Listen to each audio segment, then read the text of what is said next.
Всем привет! Мы продолжаем рубрику канала, посвященную обзорам американских сидельных тягачей в масштабе 1 к 64 от производителя NeoScale Models. И в сегодняшнем видео я хочу вам показать капотный трехосный сидельный тягач марки International Harvester, модификация Fleet Star, которая копирует прототип 1963 года. Это довольно старая модель, она была доступна в продаже около 5 лет назад.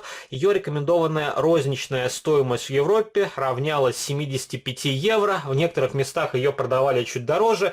Сейчас я посмотрел, этой модели нет в продаже на аукционах, также в интернет-магазинах, и если такие модели попадаются на аукционе, то стоят они, соответственно, уже значительно дороже. И это второй по счету грузовик у NeoScale Models. У них был International Harvester Fleet Star с кабиной красного цвета, без спального отсека. Здесь модель представлена в черном цвете, и у нее есть отдельный спальный отсек. И также помимо этих двух грузовиков у Neo есть в ассортименте International Harvester Fleet Star в двухосном исполнении. Там модель поставляется с двумя полуприцепами для перевозки сыпучих грузов. И такая модель тоже есть в моей коллекции. Я в будущем на нее сделаю отдельный видеоролик. Я вам для сравнения приготовил также International Harvester Fleet Star с кабиной красного цвета. Мы посмотрим, какие отличия есть у грузовиков, потому что их довольно много, чтобы иметь две модели в коллекции. И вы в комментариях можете написать, какой из показанных мною грузовиков вам понравился больше всего. Если говорить о моей коллекции американских сидельных тягачей в масштабе 1 к 64, то я пока ее не пополняю в связи с тем, что мне удалось собрать все модели, которые выходили у NeoScale Models. Я также в коллекцию планирую приобрести модели от американской компании DCP. Но тут загвоздка в том, что эти модели в Европе не продаются. Их продают только на территории Соединенных Штатов. И если заказывать модель из-за рубежа, то получается очень дорогая пересылка плюс растаможка. И в конечном итоге модель может достигать по цене $300. И, конечно, за такую цену модель в коллекцию покупать не очень хочется. Но есть и хорошие новости. Например, XO Models заявил о выпуске американских сидельных тягачей в масштабе 1 к 64. Как я понял, они просто повторяют серию грузовиков 43-го масштаба. И сейчас в 64-м масштабе у них были анонсы на International Lone Star, также грузовик Mack B61, Ford 9000 LTL и также был грузовик марки Peterbilt, если мне не изменяет память. Пока что этих моделей в продаже у нас я не видел. В некоторых магазинах есть анонсы, готовых моделей я тоже в немецких магазинах в продаже не видел. И XO также сделал анонс о том, что они планируют к выпуску модели полуприцепов к этим сидельным тягачам, тоже в масштабе 1 к 64. Это хорошая новость. Я постараюсь полуприцепы обязательно приобрести и укомплектовать ими свои грузовики от NeoScale Models. И вы в комментариях также можете написать, а какие масштабные модели грузовиков собираете вы. Возможно, вы собираете модели в классическом 43-м масштабе. Такие грузовики тоже есть в моей коллекции. От Neo была серия грузовиков в 43-м масштабе. Я также демонстрировал вам эти модели на своем канале. И я также собираю модели от XO Models. У них тоже довольно много анонсов в 43-м масштабе. Например, должен появиться довольно интересный International в бескапотном исполнении. Эту модель я постараюсь приобрести в двух вариантах окраски. И у них будет довольно интересный современный капотный сидельный тягач марки Volvo для американского рынка. Но давайте не будем медлить, распакуем коробочку, посмотрим на этот замечательный грузовичок поближе и сравним его с другой модификацией, которую вы могли видеть раньше на моем канале. Здесь модель поставляется в традиционной картонной коробочке голубого цвета. Дисплей-кейс точно такой же, как и у других американских сидельных тягачей в этом масштабе. И в такие коробочки иногда пакуются модели в 43-м масштабе, если они чуть больше, чем обычная легковушка 43-го масштаба. Например, в такую коробку упакованы домики на колесах, которые тоже есть в моей коллекции. Если у вас будет интерес, я сделаю отдельную серию видеороликов, посвященных передвижным домам на колесах. На нижней стороне упаковки есть различная информация, с которой можно ознакомиться. Указан прототип International Harvester Fleet Star F2000D, цвет черный с серебристым, масштаб Neo 1 к 64. И также есть артикул, по которому можно найти модель в интернете.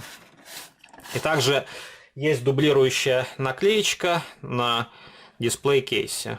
На ней то же самое, что и на нижней части картонной упаковки. Ну, вот так выглядит данный грузовик.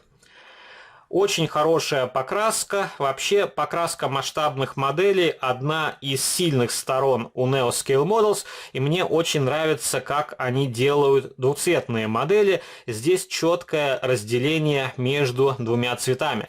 Бывают такие модели, когда покупаешь, у них не очень хорошее разделение цветов. И бывают подтеки, также бывают не очень ровные линии. Здесь в этом плане все очень хорошо и аккуратно изготовлено.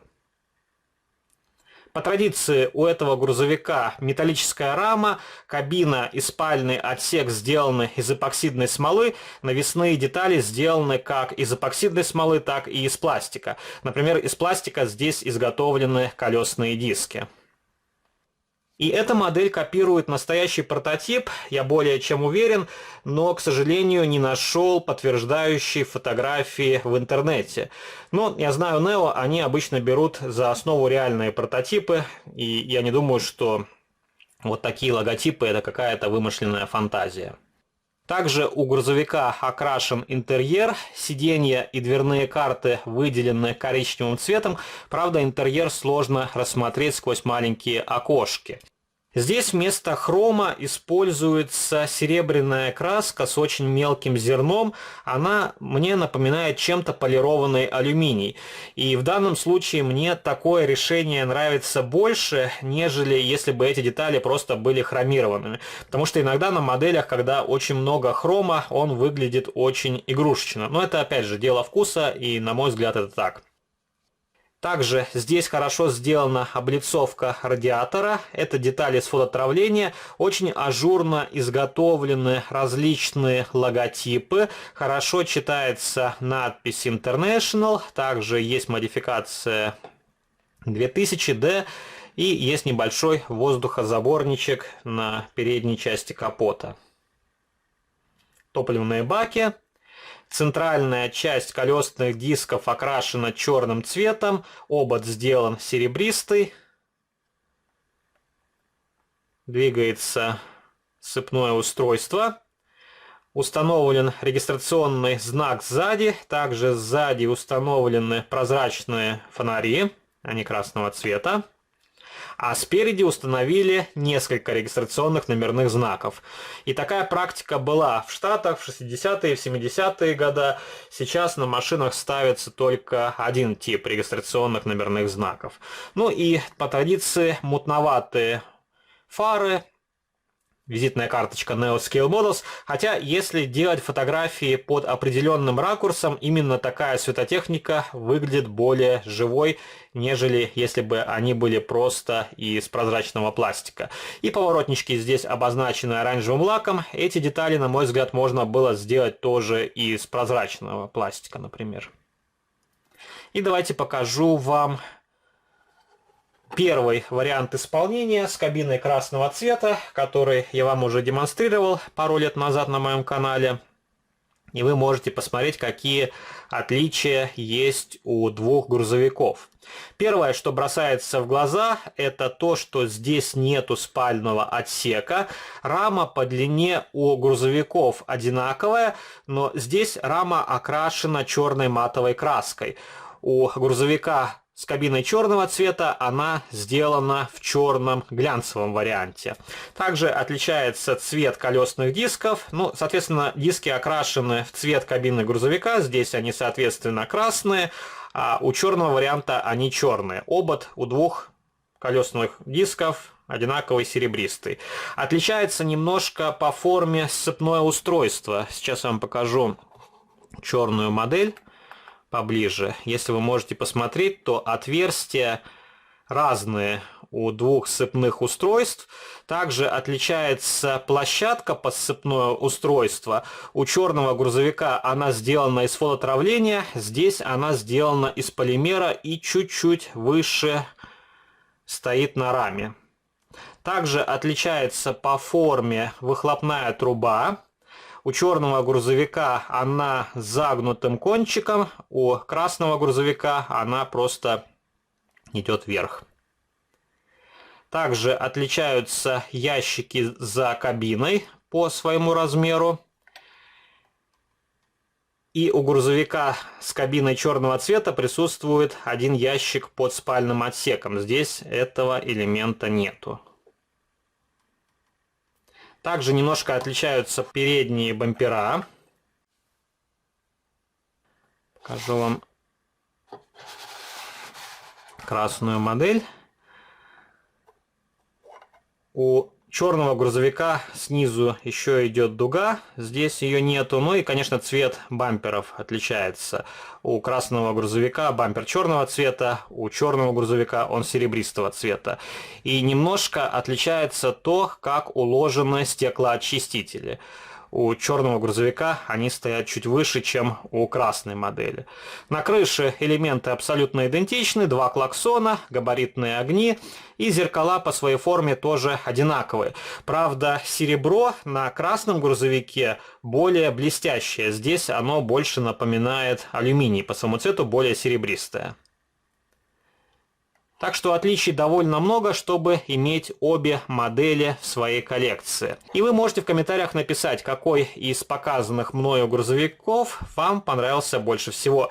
Пишите ваши комментарии, что вы думаете о масштабных моделях в 64-м масштабе от производителя NeoScale Models. Какие модели американских сидельных тягачей есть в ваших коллекциях? Возможно, у вас есть модели от производителя XO Models. Они более доступны, у них более низкая цена, а качество исполнения, конечно, попроще, но тоже довольно нормальное, чтобы иметь эти модели в своей коллекции. Если вам понравился данный видеоролик, не забывайте поддержать его лайком, также вступайте в мои группы в социальных сетях ВКонтакте и Фейсбуке, жмите на колокольчик, если вы не сделали этого раньше, и можете заглянуть и подписаться на мой второй канал, там тоже выкладываются видеоролики на масштабные модели из моей коллекции. А на сегодня это все, до новых встреч, пока-пока.